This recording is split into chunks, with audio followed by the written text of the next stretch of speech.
I come to this chamber, Mr. Speaker, every week to ask sensible questions, and I expect sensible answers. But all I get is glazed expressions and waffle, and from the opposite benches.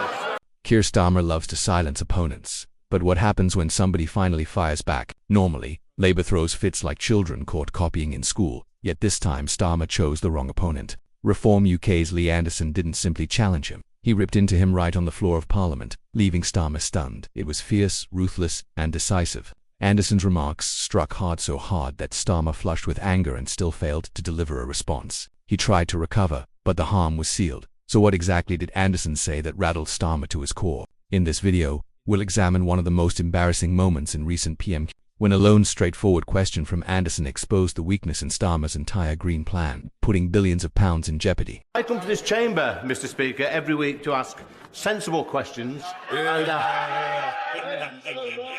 I expect sensible answers. But all I get is glazed expressions and waffle, and from the opposite benches. So Mr. Speaker, I want to ask the Prime Minister a very simple question. On behalf of all the net zero sceptics, if we became net zero tomorrow, by how much would it reduce the Earth's temperature by? Simple question. Starmer, who claims to head an administration built on financial and scientific genius, didn't avoid the question out of uncertainty. He avoided it because speaking honestly would have destroyed the carefully staged illusion behind his net zero dream. Rather than answering with evidence, reason, or even a single figure, he diverted. He hurled cheap insults at Lee Anderson, dragged Nigel Farage into the spotlight, and stooped to a painfully immature jab mocking Farage for wanting to be Prime Minister when, in his words, he can't even lead a party small enough to fit in the back of a taxi. Minister. Mr. Speaker, net zero is of course not easy, but it's a huge opportunity to boost our growth, our jobs and our economy. And so he knows my views on that. But you know, he complains that I've better ideas if they stop fawning over Putin. And I understand the member for Clacton wants to be Prime Minister. He can't even lead a party that fits in the back of a taxi.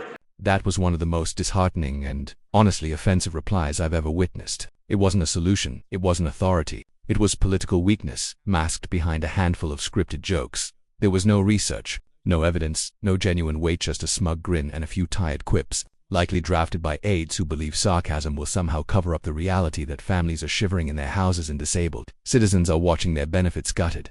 Most members of this House will be aware that the welfare system can be a nightmare to navigate and does indeed need reform. But could we have less of this rhetoric about his £5 billion package of disability benefit so-called reform being moral? There is nothing moral about cutting benefits for what may be up to 1 million people. This is not about morality. This is about the Treasury's wish to balance the country's books on the back of the most vulnerable and poor people in this society. Let's be honest. For a moment, if the Prime Minister can't explain how a sweeping environmental policy will actually alter the planet's temperature, then something's wrong. Either the plan isn't what it's claimed to be, or the PM isn't leveling with us. Whichever way, somebody's being misled, and it isn't the climate. The truth. The UK produces roughly 1% of worldwide emissions. Even if we went entirely carbon neutral tomorrow, turned off every vehicle, every light, closed every factory, and essentially dragged ourselves back to the Stone Age, the projected effect on global temperatures by 2100 would be under 0.01 degrees Celsius. Let's face it, I mean, I had this argument with somebody out in Baku earlier in the week. You know, we've reduced our emissions by between 42 and 50% over the last 10 to 20 years, and it hasn't made any difference at all to the climate, and it hasn't made any difference at all to the carbon emissions of the world. In fact, in every other place, it's going up. Yeah, absolutely. And I think the Britain is going to look quite ridiculous if our economy goes on shrinking in years to come. The Americans have been growing really quite quickly because despite Mr. Biden's best attempts, the American economy is much stronger than ours and has kept growing. And I think we can probably expect that Mr. Trump will accelerate that growth. So, they are all, what isn't it? Mississippi now is the poorest state in the US, is now wealthier Yes. than anywhere in the UK. I mean, Right. it's just this is madness how far we're dropping behind. And as you say, it's making no difference to the climate at all. That's the harsh reality Starmer refused to acknowledge, because voicing it openly would reveal the entire fraud. £11 billion wasted, whole sectors dismantled, welfare stripped to the core, and the climate hardly even changed. So, Charlotte, you've seen the pathetic response from Sir Keir Starmer. He's not here to defend himself, but it wasn't a response at all. Either he couldn't answer the question or he knew the answer and was too embarrassed to give the answer. Is net zero killing us? I think it's the second one. I think he's too embarrassed to admit that net zero isn't working. I can't believe he's still peddling this idea that it's a boost to the economy, even as evidence points in the exact opposite direction. We're seeing job losses in factories because factories are too expensive to run. It's really affecting the working people, while people in Westminster are sneering, the Ed Miliband sneering, virtue signalling, the net zero zealots. But what it's actually doing is affecting people with jobs in factories, which is completely the opposite end of the scale. I just don't think they take into account these people. And I think the fact that Kemi Badenoch this week sort of wrote it off, it says all we need to say, really, doesn't it? Yeah, while Labour funnels billions into a green illusion, they're quietly stripping aid from those who need it most, gutting winter fuel allowances, disability support, and personal independence payments. Vulnerable citizens are left to endure brutal winters, all while the government dishes out subsidies to offshore wind farms that stop turning when the breeze fades. It's not advancement to put ideology above real people. It's not compassion to disguise cruelty with a green ribbon. Net zero by 2050 is impossible. I don't say that with pleasure. I want a better future and a better environment for our children, but we have to get real.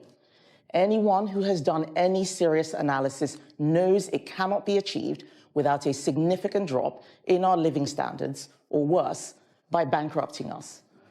Responsible leaders don't indulge in fictions which are going to make families poorer or mortgage their children's future. Without the rest of the world doing the same, we are making our country less safe, less secure, and less resilient. Before we continue, are you enjoying the video so far? If you are, hit like, share it with friends, and remember to subscribe to our channel for more exclusive coverage of the seismic changes in British politics. Now let's return to the story. It's starting to feel like a bit of a swindle, isn't it? Keir Starmer and the Labour Party keep rolling out grand pledges to impress climate activists, but deep down they know those targets are out of reach. And worse still, there's no genuine blueprint in place to make any of it real. Nigel Farage. Well, it depends what those climate policies are. And at the moment, we're pursuing completely unrealistic climate policies. I mean, the Labour pledge to decarbonise the grid by 2030 will not happen, just as the Conservative pledge to decarbonise the grid by 2035 will not happen. Not only is it impossible, it's actually unaffordable. So we have to be grown up and sensible. If we get new technologies that give us cheaper energy or better ways of manufacturing things, that's great. But what we're doing in this country is we're sacrificing economic growth. We've been massacring British manufacturing. And we say to ourselves, isn't it marvellous? We've reduced carbon emissions more than any other Western country, but we haven't.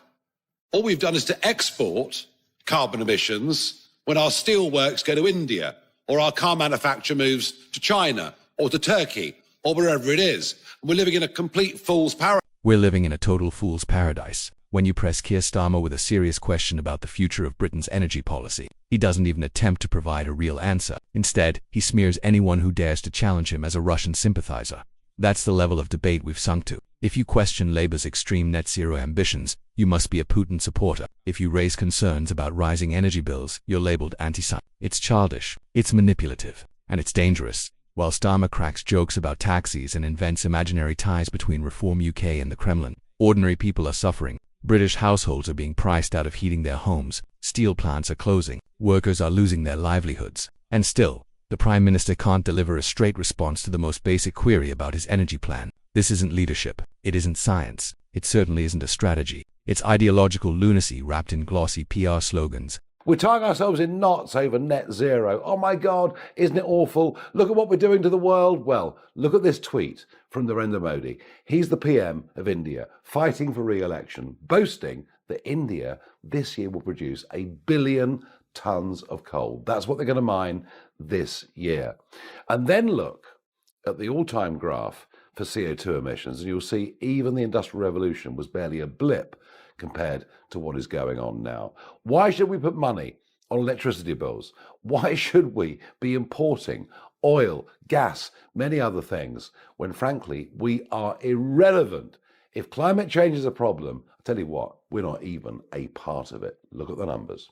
Starmer has no credible roadmap, no supporting evidence, and no honesty, just slogans, insults, and a green crusade dragging Britain into a colder, poorer, more frustrated future. And let's focus on what Starmer avoids saying. Labour's net zero policy, pushed by Ed Miliband, carries a staggering yearly cost of £28 billion, and that number keeps climbing.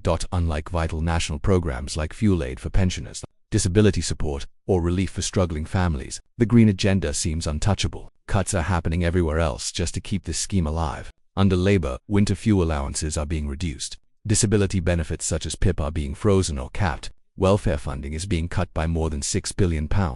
And all of this takes place while the government funnels money into vague green ventures that so far haven't produced any clear results. What's worse, even Starmer's own allies admit Britain will still face tariffs and inflation, meaning the economic strain will continue or even intensify. So while Labour throws billions at wind turbines and carbon credits, ordinary Britons are left facing higher energy bills, shrinking benefits, and a struggling economy. Prime Minister, the Bank of England's just cut interest rates, but it's also halved growth for 2025 forecast and raised the inflation forecast and said employers' national insurance hike will raise prices and hit jobs more than expected. It's a poor verdict on your budget and bad news for your growth plan. You must be really disappointed. Well, what I think is significant today is that the interest rates have come down. That's the third cut in interest rates since July. That is really important because that means more money in people's pockets. Of course, wages are going up higher than inflation. Again, more money in people's pockets.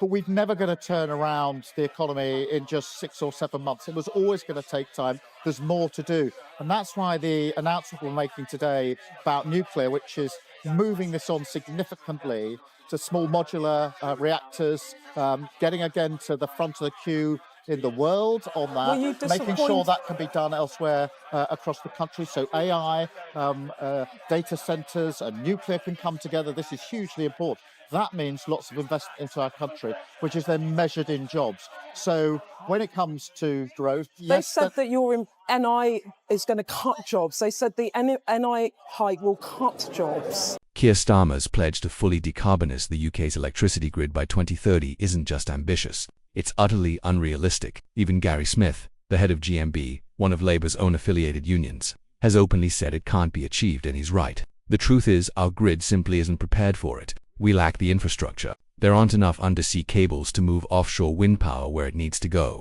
And when it comes to storing that energy, we're far behind. The UK only has enough large-scale capacity to power the nation for roughly an hour. It gets worse. The government's recent auction for new offshore wind projects, a complete failure. Not a single firm submitted a bid. Investors are cautious. The market's unstable. And yet, Labour clings to this 2030 deadline like it's some sacred crusade. But when people ask the obvious question, how is this supposed to work? Labour has no real responses. As Lee Anderson highlighted, whenever they're cornered, they just make noise. They don't engage in honest debate. They don't defend their proposals with facts. Instead, they shut down the discussion and shame anyone bold enough to challenge them. This useless Labour government are doing the impossible. They're actually making things worse. They really are. Look who we've got running the country at the moment. Free Gear Kier. Or Never Hear Kier. We've got Rachel from Accounts. We know her, don't we? Angela Rayner, the no-brainer. We've got Mad Miliband, that net zero fanatic. And let's not forget our very own mastermind, David Lammy. He's a proper chopper, isn't he? Starmer had the perfect chance to lay out his grand vision and show the British people how it would genuinely improve their lives. But instead, he decided to take a swipe at Farage, mocking him by saying he's trying to lead a party small enough to fit in the back of a taxi. In doing so, he exposed the kind of prime minister he really is: shallow, evasive, and lacking in intellectual depth. What do you think? Why is Starmer prioritizing something with no immediate effect over policies that could help millions right now? Isn't it far more important to focus on supporting pensioners and protecting welfare benefits for the disabled than to chase environmental targets? Share your views in the comments below. Do you believe Starmer is capable of leading Britain? And should he be trusted with the chance? If you'd like to see more videos like this, don't forget to like, share, and subscribe for further updates on British politics and how it's unfolding. Until next time, stay tuned.